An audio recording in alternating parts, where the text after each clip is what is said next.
The statement for the task is everyone should be allowed to take admission to universities study programs regardless of their academic ability.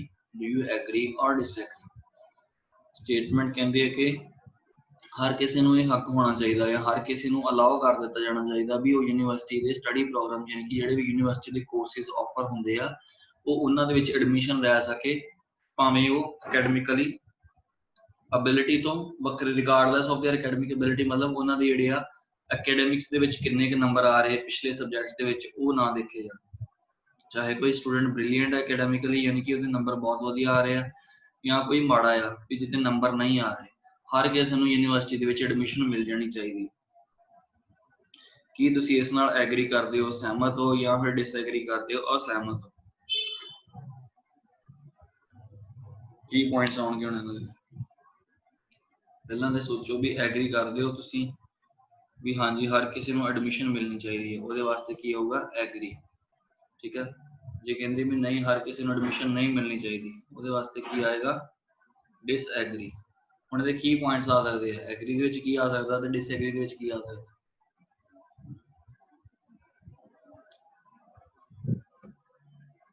ਜਿਹੜੇ agri ਕਰਦੇ ਹੋ ਉਹ ਕੀ ਲਿਖਾ ਸਕਦੇ? University will be ਓਵਰਕਰਾਊਡਡ।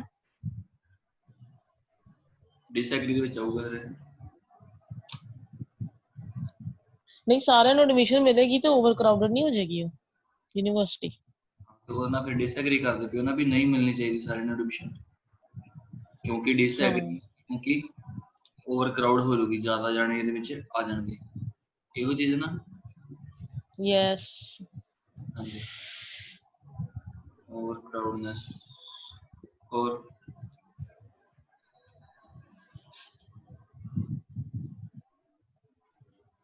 Ki points ਆ ਰਹੇ ਨੇ? ਹੁਣ ਜੇ ਤੁਸੀਂ ਡਿਸਐਗਰੀ ਕਰਦੇ ਪਏ ਹੋ, ਕਿਉਂ ਨਹੀਂ ਮਿਲਣੀ ਚਾਹੀਦੀ ਐਡਮਿਸ਼ਨ?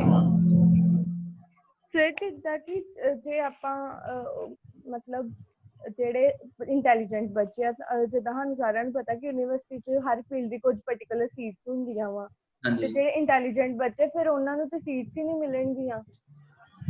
ਹਾਂਜੀ, ਹੁਣ ਜੇ ਸਪੋਜ਼ ਸਾਰਿਆਂ ਨੂੰ ਅਲਾਓ ਕਰ ਦਿੱਤਾ ਜਾਊਗਾ, ਠੀਕ ਆ, ਤੇ ਬੱਚੇ ਜ਼ਿਆਦਾ ਹੋ ਜਾਣਗੇ, ਸੀਟਾਂ 'ਚ 100 ਲਿਮਿਟਡ ਸੀਟਾਂ ਵੀ ਸਿਰਫ ਉਹਨਾਂ ਨੂੰ ਹੀ ਮਿਲਣੀਆਂ ਵੀ ਜਿਨ੍ਹਾਂ ਦੇ ਨੰਬਰ ਚੰਗੇ ਆਏ। ਬਟ ਜੇ ਇਹਨਾਂ ਨੂੰ ਸਾਰਿਆਂ ਨੂੰ ਅਲਾਓ ਕਰ ਦਿੱਤਾ ਜਾਏ ਵੀ ਜਿਹਨੂੰ ਜਿਹੜਾ ਮਰਜ਼ੀ ਉੱਥੇ ਆਣ ਕੇ ਐਡਮਿਸ਼ਨ ਲੈ ਲੇ, ਸੋ ਸੀਟਸ ਵੱਧ ਕਰਨੀਆਂ ਪੈਣਗੀਆਂ, ਜਿਹਦੇ ਨਾਲ ਕੁਆਲਿਟੀ ਆਫ ਐਜੂਕੇਸ਼ਨ ਖਰਾਬ ਹੋ ਸਕਦੀ ਆ।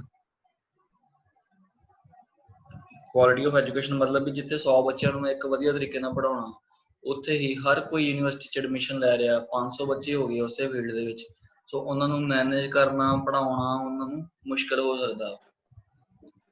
ਠੀਕ ਹੈ, ਉਹਨਾਂ ਦੇ ਪ੍ਰੈਕਟੀਕਲਸ ਵਗੈਰਾ ਇਹ ਉਹ ਸਾਰੀਆਂ ਚੀਜ਼ਾਂ ਅਰੇਂਜ ਕਰਨੀਆਂ, ਐਗਜ਼ਾਮਸ ਅਰੇਂਜ ਕਰਨੇ, ਉਹਦੇ ਵਾਸਤੇ ਡਿਫੀਕਲਟੀ ਆ ਸਕਦੀ ਹੈ। ਤੇ ਸਰ ਜਿਹੜੇ ਇੰਟੈਲੀਜੈਂਟ ਬੱਚੇ ਹੁੰਦੇ ਆ ਉਹਨਾਂ ਤੇ ਵੀ ਮਤਲਬ ਉਹਨਾਂ ਦੀ ਸਟੱਡੀ ਤੇ ਵੀ ਇਫੈਕਟ ਪਊਗਾ ਇੱਦਾਂ? ਹਾਂ, ਉਹਨਾਂ ਦੀ ਸਟੱਡੀ ਦੇ ਉੱਪਰ ਵੀ ਇਫੈਕਟ ਪੈ ਸਕਦਾ ਵਾ ਵੀ ਉਹਨਾਂ ਦਾ ਧਿਆਨ ਵਿੱਚ ਸਪੋਜ਼ ਐਕੈਡਮਿਕਲੀ ਸਾਰੇ ਜਿਹੜੇ ਸੇਮ ਰੈਂਕ ਤੇ ਇੱਕੋ ਜਗ੍ਹਾ ਤੇ ਆ ਰਹੇ ਆ, ਵੀ ਜਿਹਦੇ 33% ਨੰਬਰ ਆਏ ਉਹ ਵੀ ਉਸੇ ਕਲਾਸ 'ਚ, ਜਿਹਦੇ 99% ਨੰਬਰ ਆਏ ਉਹ ਵੀ ਉਸੇ ਕਲਾਸ 'ਚ। ਸੋ ਇੱਕ ਨਾ ਇੱਕ ਤਰੀਕੇ ਦੇ ਜਿਹੜਾ ਵੀ ਜੈਲਸ ਫੈਕਟਰ ਵੀ ਰਹੂਗਾ ਵੀ ਮੈਂ ਇੰਨੀ ਮਿਹਨਤ ਕਰਕੇ ਵੀ ਇੱਥੇ ਆ ਤੇ ਇਹ ਵੀ ਮੇਰੇ ਨਾਲ ਹੈ ਤੇ ਮੈਨੂੰ ਇੰਨੀ ਮਿਹਨਤ ਕਰਨ ਦਾ ਕੀ ਫਾਇਦਾ। ਠੀਕ ਹੈ, ਇਹ ਵੀ ਚੀਜ਼ ਆ ਜੂਗੀ ਤੇ ਉਹਨਾਂ ਦੀ ਸਟੱਡੀ ਦੇ ਉੱਪਰ ਵੀ ਇਫੈਕਟ ਇਸ ਤਰੀਕੇ ਨਾਲ ਪੈ ਸਕਦਾ ਵਾ ਵੀ ਜੇ ਇਹ ਬਿਨਾਂ ਪੜ੍ਹੇ ਇੱਥੋਂ ਤੱਕ ਪਹੁੰਚ ਸਕਦੇ ਤੇ ਮੈਂ ਵੀ ਬਿਨਾਂ ਪੜ੍ਹੇ ਅੱਗੇ ਜਾ ਸਕਦਾ, ਸੋ ਉਹ ਆਪਣਾ ਪੜ੍ਹਾਈ ਵੀ ਛੱਡ ਸਕਦੇ, ਮਤਲਬ ਉਹ ਡੀਮੋਟੀਵੇਟ ਹੋ ਜਾਣਗੇ। ਹਾਂਜੀ, ਡੀਮੋਟੀਵੇਟ ਹੋ ਸਕਦੇ। ਹੋਰ ਕੋਈ ਪੁਆਇੰਟ ਐਗਰੀ ਕਰਦਾ ਪਿਆ ਕੋਈ ਇਹਦੇ ਨਾਲ ਵੀ ਹਾਂਜੀ ਸਾਰਿਆਂ ਨੂੰ ਮਿਲਣੀ ਚਾਹੀਦੀ ਐਡਮਿਸ਼ਨ?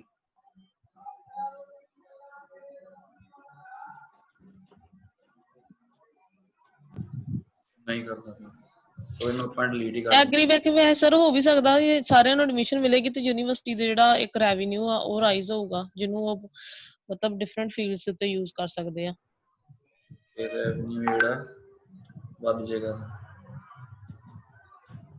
ਹੋਰ ਪੁਆਇੰਟ ਇੱਕ ਜਿਹੜਾ ਡਿਸਕ੍ਰਿਮੀਨੇਸ਼ਨ ਆ ਸੋਸਾਇਟੀ ਦੇ ਵਿੱਚ, ਜਿਹੜਾ ਆਪਾਂ ਮਤਲਬ ਅਬਿਲਿਟੀਜ਼ ਦੇ ਬੇਸ ਤੇ ਜਿਹੜਾ ਹੁੰਦਾ ਆ ਉਹ ਮਤਲਬ ਰਿਮੂਵ ਹੋ ਜਾਏਗਾ ਜੇ ਸਾਰਿਆਂ ਨੂੰ ਐਡਮਿਸ਼ਨ ਮਿਲੇਗੀ, ਇਕੁਅਲ ਪਲੇਟਫਾਰਮ ਮਿਲੂਗਾ। ਡਿਸਕ੍ਰਿਮੀਨੇਸ਼ਨ ਜਿਹੜਾ ਅਬੋਲਿਸ਼ ਹੋ ਜਾਏਗਾ। ਹੁਣ ਰੈਵਨਿਊ ਰਾਈਜ਼ ਹੋਊਗਾ ਉੱਤੇ ਤੁਸੀਂ ਲਿਖ ਲਓਗੇ ਵੀ ਜ਼ਿਆਦਾ ਬੱਚੇ ਆਉਣਗੇ, ਜ਼ਿਆਦਾ ਫੀਸਾਂ ਕਲੈਕਟ ਹੋਣਗੀਆਂ, ਵੀ ਜ਼ਿਆਦਾ ਉਹਨਾਂ ਕੋਲ ਪੈਸਾ ਆਊਗਾ, ਹੋਰ ਫੈਸਿਲਿਟੀਜ਼ ਇੰਪਰੂਵ ਕਰ ਸਕਦੇ ਆਪਣੀ। ਡਿਸਕ੍ਰਿਮੀਨੇਸ਼ਨ ਅਬੋਲਿਸ਼ ਦੇ ਵਿੱਚ ਐਕਸਪਲੇਨੇਸ਼ਨ ਚ ਕੀ ਲਿਖੋਗੇ? ਡਿਸਕ੍ਰਿਮੀਨੇਸ਼ਨ ਦੇ ਵਿੱਚ ਕਈ ਵਾਰ ਜਿਹੜੇ ਮੋਸਟਲੀ ਯੂਨੀਵਰਸਿਟੀਜ਼ ਆ ਉਹ ਰੈਂਕ ਬੇਸਡ ਮਤਲਬ ਦਿੰਦੀਆਂ ਨੇ, ਐਡਮਿਸ਼ਨਸ ਦਿੰਦੀਆਂ ਨੇ। ਹਾਂਜੀ। ਤੇ ਮੋਸਟਲੀ ਜਿਹੜੇ ਬੱਚੇ ਜਿਹੜੇ ਹੁੰਦੇ ਆ, ਯੂ ਕੈਨ ਸੇ ਕਿ ਜਿਹੜੇ ਹੁੰਦੇ ਨੇ, ਜਿਹਨੇ ਕਿੰਨੇ ਆ ਫਸਟ ਟੌਪ 10 ਸਟੂਡੈਂਟਸ ਹੈ ਨਾ, ਟੌਪ ਸਟੂਡੈਂਟਸ ਨੂੰ ਐਡਮਿਸ਼ਨ ਮਿਲੇਗੀ, ਤੇ ਬਾਕੀ ਜਿਹੜੇ ਆ ਉਹ ਉਹਨਾਂ ਨੂੰ ਇੱਕ ਤਰ੍ਹਾਂ ਨਾਲ ਉਹ ਫੀਲ ਕਰਦੇ ਆ ਡੈਪਰੀਵੇਸ਼ਨ, ਕਿ ਸਾਨੂੰ ਸਿਰਫ ਇਸ ਕਰਕੇ ਨਹੀਂ ਐਡਮਿਸ਼ਨ ਮਿਲੀ ਕਿਉਂਕਿ ਸਾਡੇ ਮਾਰਕਸ ਘੱਟ ਨਹੀਂ। ਹੋ ਸਕਦਾ ਉਹਨਾਂ 'ਚ ਹੋਰ ਅਬਿਲਿਟੀਜ਼ ਜਿਹੜੀਆਂ ਉਹ ਜ਼ਿਆਦਾ ਹੋਣ ਪ੍ਰੈਜੈਂਟੇਸ਼ਨ ਦੀਆਂ, ਕਿਉਂਕਿ ਕਈ ਜੌਬਸ ਐਵੇਂ ਦੀਆਂ ਵੀ ਹੁੰਦੀਆਂ ਜਿਹੜੀਆਂ ਜ਼ਰੂਰੀ ਨਹੀਂ ਹੈ ਮਾਰਕਸ ਦੇ ਨਾਲ ਹੀ ਬਿਹਾਫ ਹੋਣ, ਕਈ ਐਵੇਂ ਵੀ ਹੁੰਦੀਆਂ ਕਿ ਜਿਹੜੀਆਂ ਟੈਲੈਂਟ ਜਿਹੜਾ ਆ ਉਹ ਉਹਦੇ ਬਿਹਾਫ ਹੁੰਦੀਆਂ ਨੇ। ਉਹ ਆਪਾਂ ਇਨਕਲੂਡ ਨਹੀਂ ਕਰ ਸਕਦੇ ਕਿਉਂਕਿ ਉੱਪਰ ਸਪੈਸੀਫਿਕਲੀ ਲਿਖਿਆ ਸਟੱਡੀ ਪ੍ਰੋਗਰਾਮਸ ਓਨਲੀ। ਜੇ ਸਟੱਡੀ ਪ੍ਰੋਗਰਾਮਸ ਨਾ ਲਿਖਿਆ ਹੁੰਦਾ ਐਡਮਿਸ਼ਨ ਟੂ ਯੂਨੀਵਰਸਿਟੀਜ਼, ਫਿਰ ਆਪਾਂ ਲਿਖ ਸਕਦੇ ਵੀ ਉਹਨੂੰ ਟੈਲੈਂਟ ਹੋ ਸਕਦਾ ਸਪੋਰਟਸ ਦੇ ਵਿੱਚ ਵਧੀਆ ਹੋਵੇ, ਉਹ ਆਪਾਂ ਅਲਾਉ ਕਰ ਸਕਦੇ ਹਾਂ। ਪਾਰਟਿਕੂਲਰਲੀ ਰਿਲੇਟਡ ਟੂ ਸਟੱਡੀ ਆ ਰਿਹਾ ਸਿਰਫ ਇੱਥੇ। ਠੀਕ।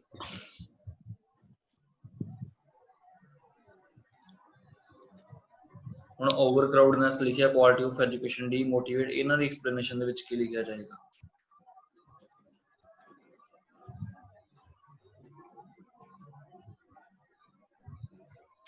ਜੇ ਸਾਰਿਆਂ ਨੂੰ ਜਿਹੜੀ ਐਡਮਿਸ਼ਨ ਮਿਲੀ ਜਾਊਗੀ ਤੇ ਕਰਾਊਡ ਜਿਹੜਾ ਜ਼ਿਆਦਾ ਇਨਕਰੀਜ਼ ਹੋ ਜਾਏਗਾ, ਇਨਕਰੀਜ਼ ਹੋਣ ਦੇ ਨਾਲ ਜਿਹੜੀਆਂ ਹੋ ਸਕਦਾ ਉੱਥੇ ਫੈਸਿਲਿਟੀਜ਼ ਘੱਟ ਜਾਣ, ਠੀਕ ਹੈ, ਟੀਚਰ ਦੀ ਜਿਹੜੀ ਫੈਸਿਲਿਟੀਜ਼ ਘੱਟ ਜਾਣ, ਇਹ ਵੀ ਹੋ ਸਕਦਾ।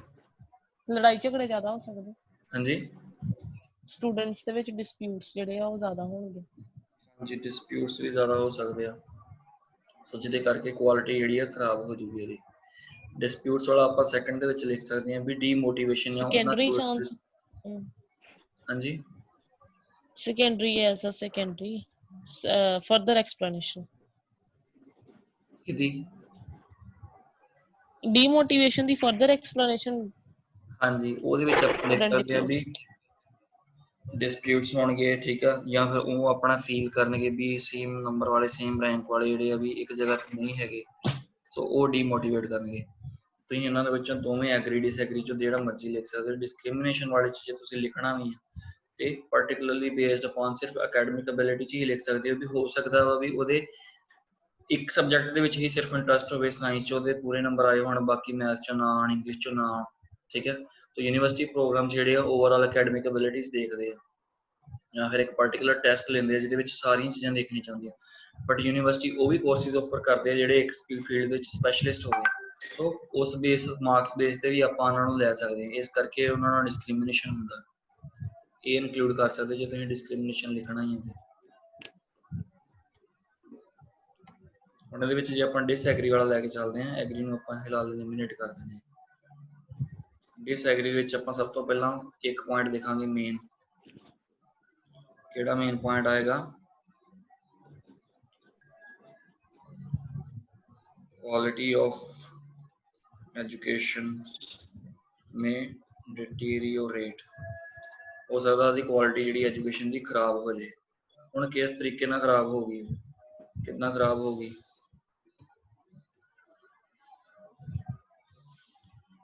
Admission without judging academic ability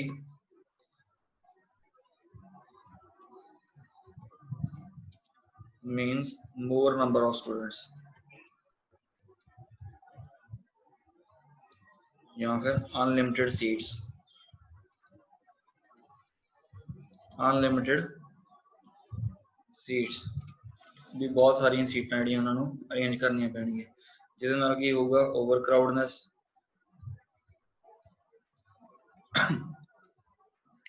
over ਕਰਾਊਡਨੈਸ ਇਨ ਯੂਨੀਵਰਸਿਟੀ,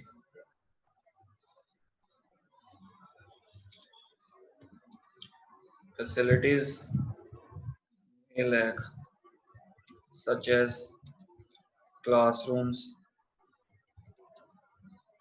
practical equipments ਜਿਨ੍ਹਾਂ ਨਾਲ ਪ੍ਰੈਕਟੀਕਲ ਕਰਨਾ ਹੁੰਦਾ। ਹੁਣ ਇਹ ਵੀ ਚੀਜ਼ ਆਪਾਂ ਇਨਕਲੂਡ ਕਰ ਸਕਦੇ ਹਾਂ ਵੀ ਟੀਚਰਸ ਨੂੰ ਡਿਫਿਕਲਟੀ ਆਊਗੀ ਪੜ੍ਹਾਉਣ ਦੇ ਵਿੱਚ, ਸਟੂਡੈਂਟ ਟੀਚਰ ਰੇਸ਼ੋ ਜਿਹੜੀ ਆ ਉਹ ਵੀ ਹਾਈ ਹੋ ਜਾਏਗੀ। Student teacher ratio high, teacher student ratio low. ਹਾਂਜੀ, ਹੁਣ ਟੀਚਰਸ ਨੂੰ ਡਿਫਿਕਲਟੀ ਆਊਗੀ ਪੜਾਉਣ ਦੇ ਵਿੱਚ ਵੀ, ਜਿੱਥੇ 100 ਕਲਾਸ ਦੇ ਵਿੱਚੋਂ ਜਿਹੜੇ 5 ਜਣੇ ਡਾਊਟਸ ਹੋਣਗੇ, ਹੁਣ 500 ਦੀ ਕਲਾਸ ਹੋਊਗੀ ਤੇ ਉਹ ਹੋ ਸਕਦਾ ਉਹਦੇ ਵਿੱਚੋਂ ਡਾਊਟਸ ਵੀ ਜ਼ਿਆਦਾ ਹੋਣ, ਸੋ ਉਹਨਾਂ ਨੂੰ ਜ਼ਿਆਦਾ ਟਾਈਮ ਲੱਗੇਗਾ, ਜਿਹਦੇ ਕਰਕੇ ਕੁਆਲਿਟੀ ਜਿਹੜੀ ਆ, ਆਪਾਂ ਕੁਆਲਿਟੀ ਵਰਡ ਆਲਰੇਡੀ ਯੂਜ਼ ਕਰ ਚੁੱਕੇ ਹਾਂ, ਸਟੈਂਡਰਡ ਆਫ ਐਜੂਕੇਸ਼ਨ ਜਿਹੜਾ ਵਾ ਉਹ ਲੋ ਹੋ ਸਕਦਾ।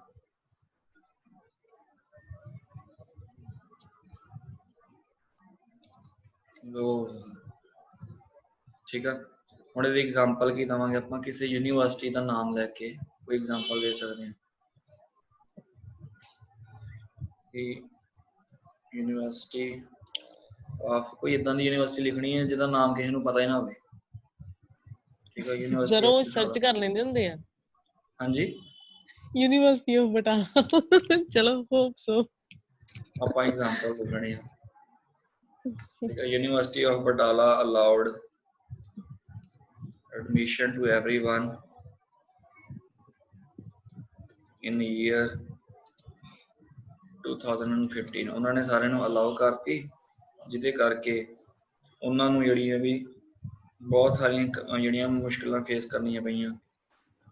ਇਸ ਡਿਫਿਕਲਟੀਜ਼ ਇਨ ਮੈਨੇਜਮੈਂਟ ਦੇ ਵਿੱਚ ਸਭ ਕੁਛ ਆ ਜਾਊਗਾ ਵੀ, ਸਟਾਫ ਦੀ ਪ੍ਰੋਬਲਮਸ, ਠੀਕ ਆ, ਇਕਵਿਪਮੈਂਟ ਦੀ ਪ੍ਰੋਬਲਮਸ, ਸਾਰੀਆਂ ਪ੍ਰੋਬਲਮਸ ਆ ਗਈਆਂ, ਜਿਹਦੇ ਕਰਕੇ ਉਹਨਾਂ ਨੇ 2017 ਦੇ ਵਿੱਚ ਫਿਰ ਇਹ ਸਿਸਟਮ ਜਿਹੜਾ ਅਬੋਲਿਸ਼ ਕਰ ਦਿੱਤਾ।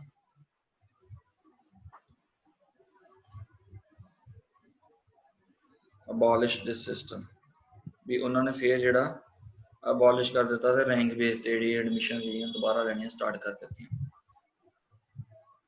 ਠੀਕ ਆ, ਦੂਜੀ ਚੀਜ਼ ਆ ਸਕਦੀ ਇਹਦੇ ਵਿੱਚ ਵੀ, may demotivate students who are studying very hard ਜਾਂ ਫਿਰ who are working very hard।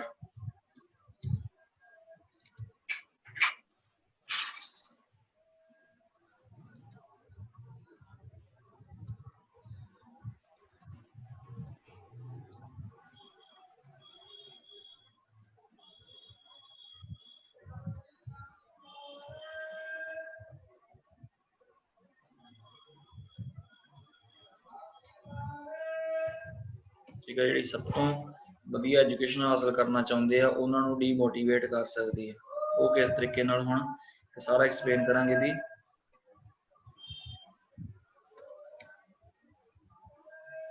Students with low grade, ਯਾਨੀ ਕਿ ਜਿਨ੍ਹਾਂ ਦੇ ਨੰਬਰ ਘੱਟ ਆਇਆ, and with same grade and with high grade, studying in same class, ਜੇ ਉਹ ਸੇਮ ਕਲਾਸ ਦੇ ਵਿੱਚ ਬੈਠੇ ਹੋਏ ਆ, ਇਨ ਯੂਨੀਵਰਸਿਟੀ ਕਰਕੇ ਲਿਖਣਾ, ਯੂਨੀਵਰਸਿਟੀ ਦੇ ਵਿੱਚ ਜੇ ਉਹ ਸੇਮ ਕਲਾਸ 'ਚ ਬੈਠੇ ਹੋਏ ਹੋਣਗੇ, ਦੈਨ ਉਹਨਾਂ ਦਾ ਜਿਹੜਾ ਵੀ ਮੋਰਾਲ ਆ ਡਾਊਨ ਜਾਏਗਾ ਹਾਈ ਰੈਂਕਰਸ ਦਾ। ਠੀਕ ਹੈ, ਉਸ ਤੋਂ ਬਾਅਦ ਡਿਸਪਿਊਟਸ ਵੀ ਬਣ ਸਕਦੇ ਇਹਨਾਂ ਦੇ, ਇਹੋ ਹੀ ਕਾਰਨ ਜਿਹੜਾ ਡਿਸਪਿਊਟ ਵੀ ਬਣ ਸਕਦਾ ਤੇ ਇੱਕ ਕਲਾਸ ਵੀ ਬਣ ਸਕਦੀ ਹੈ। ਕਲਾਸ ਮਤਲਬ ਇੱਕ ਗਰੁੱਪਸ ਬਣ ਜਾਣਗੇ ਜਿਹਦੇ ਵਿੱਚ ਡਿਵੀਜ਼ਨ ਹੋ ਜੂਗੀ ਹਾਈ ਰੈਂਕਰਸ ਤੇ ਲੋ ਰੈਂਕਰਸ ਤੇ। ਇਹ ਚੀਜ਼ ਲਿਖ ਸਕਦੇ ਇਹਦੇ ਵਿੱਚ ਜ਼ਿਆਦਾ। ਹੁਣ ਇਹਦੀ ਐਕਸਪਲੇਨੇਸ਼ਨ ਜ਼ਿਆਦਾ ਨਹੀਂ ਬਣਦੀ ਪਈ, ਸੋ ਇਹਨੂੰ ਆਪਾਂ ਇੱਥੇ ਇੱਕ ਅੱਧਾ ਪੁਆਇੰਟਸ ਜੇ ਆਪਾਂ ਕਰੀ ਚਾਹੀਏ ਤੇ ਹੋਰ ਇਨਕਲੂਡ ਕਰ ਸਕਦੇ ਹਾਂ। ਮੋਰ ਓਵਰ ਪਾ ਕੇ ਹੁਣ ਇੱਕ ਅੱਧਾ ਪੁਆਇੰਟ ਕੋਈ ਹੋਰ ਇਨਕਲੂਡ ਕਰੋ ਇਹਦੇ ਵਿੱਚ।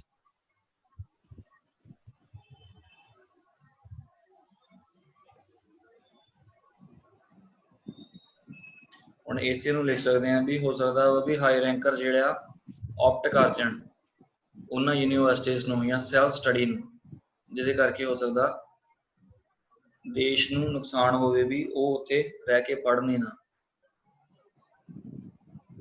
ਇਦਾਂ ਆ ਸਕਦਾ ਕਿ ਨਹੀਂ ਆ ਸਕਦਾ? ਮਤਲਬ ਆਨਲਾਈਨ ਸਟੱਡੀ ਜਿਹੜੀ ਫਿਰ ਉਹ ਆਪਟ ਕਰਨਾ ਰਾਦਰ ਦੈਨ ਵਰਚੁਅਲ, ਮਤਲਬ ਰੀਅਲ ਨੂੰ ਛੱਡ ਕੇ। ਹਾਂਜੀ, ਹੋ ਸਕਦਾ ਸੈਲਫ ਸਟੱਡੀ ਵੱਲ ਚਲੇ ਜਾਣ। ਹੋ ਸਕਦਾ ਉਹਨਾਂ ਦੇ ਇੰਪੈਕਟ ਦੇ ਅੰਡਰ ਆ ਕੇ ਮਾਰਕਸ ਘਟ ਜਾਣ। ਹਾਂ, ਇਹ ਵੀ ਆਪਾਂ ਲਿਖ ਸਕਦੇ ਹਾਂ। ਚਲੋ ਇਹ ਵੀ ਲਿਖ ਲੈਂਦੇ ਹਾਂ।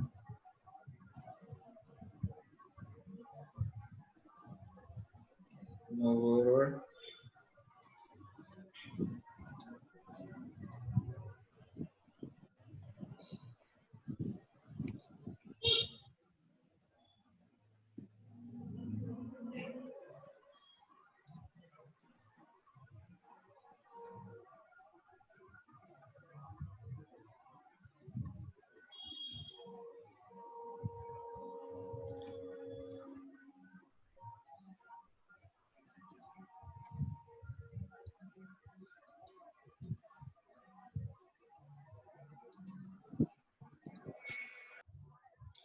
ਕੋਈ ਇਦਾਂ ਦੀ ਐਕਟੀਵਿਟੀ ਦੇ ਵਿੱਚ ਚਲੇ ਜਾਣ, ਡਰੱਗ ਅਬਿਊਜ਼ਮੈਂਟ ਜਾਂ ਕੋਈ ਹੋਰ, ਜਾਂ ਫਿਰ ਪੜ੍ਹਨਾ ਛੱਡ ਦੇਣ, ਜਿਹਦੇ ਕਰਕੇ ਹੋ ਸਕਦਾ ਉਹਨਾਂ ਦੇ ਸਟੱਡੀ ਦੇ ਉੱਪਰ ਇੰਪੈਕਟ ਪਿਆ ਹੋਵੇ। ਠੀਕ ਆ, ਹੁਣ ਇਹਦੀ ਐਗਜ਼ਾਮਪਲ ਇਹ ਤੁਸੀਂ ਡਿਵੈਲਪ ਕਰਨੀ ਖੁਦ।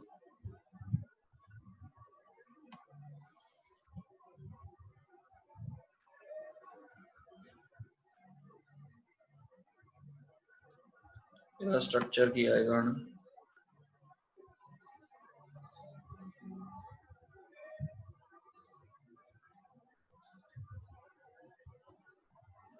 ਸਭ ਤੋਂ ਪਹਿਲਾਂ ਇੰਟਰੋਡਕਸ਼ਨ, ਇਹਦੇ ਵਿੱਚ ਪਹਿਲੀ ਸੈਂਟੈਂਸ ਆਊਗਾ ਪੈਰਾਫ੍ਰੇਜ਼ਿੰਗ ਦਾ, ਦੈਨ ਸੈਕੰਡ ਸੈਂਟੈਂਸ ਆਏਗਾ ਥੀਸਿਸ ਦਾ, then third one is outline. ਠੀਕ ਹੈ, ਬॉडी ਪੈਰਾਗ੍ਰਾਫ 1 ਦੇ ਵਿੱਚ फर्स्ट सेंटेंस आएगा पॉइंट 1, सेकंड वन इज हम एक्सप्लेन करना totally, and third one example. Body paragraph 2 again same चीज, point 2 explain, and third one is example, last conclusion।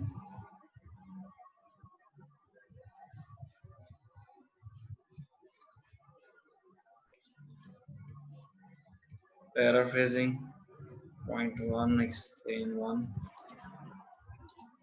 point 2 explain 2। ਇਹ ਚੀਜ਼ ਇਹਦੇ ਵਿੱਚ ਇਨਕਲੂਡ ਹੋਊਗੀ ਸਾਰੀ। ਠੀਕ ਹੈ, ਹੁਣ ਇੱਥੇ ਥੀਸਿਸ ਤੇ ਆਊਟਲਾਈਨ ਕਿਸ ਤਰੀਕੇ ਨਾਲ ਲਿਖਣੇ ਆ, ਉਹ PDF ਸ਼ਾਇਦ ਤੁਹਾਨੂੰ ਸੈਂਡ ਕੀਤੇ ਹੋਏ ਆ, ਉੱਥੋਂ ਤੁਸੀਂ ਦੇਖ ਲੈਣਾ। ਜੇ ਕਿਸੇ ਨੂੰ ਨਹੀਂ ਮਿਲੇ ਤੇ ਉਹ ਦੱਸ ਦਿਓ, ਮੈਂ ਦੁਬਾਰਾ ਗਰੁੱਪ ਜਿਹੜਾ ਐਡ ਕਰ ਦੇਣਾ। ਮੈਨੂੰ ਲੱਗਦਾ ਮੇਰੇ ਕੋ ਨਹੀਂ ਹੈਗੇ, ਮੇਰੇ ਤਾਂ ਪਹਿਲਾਂ ਭੇਜੇ ਹੋਣੇ ਆ।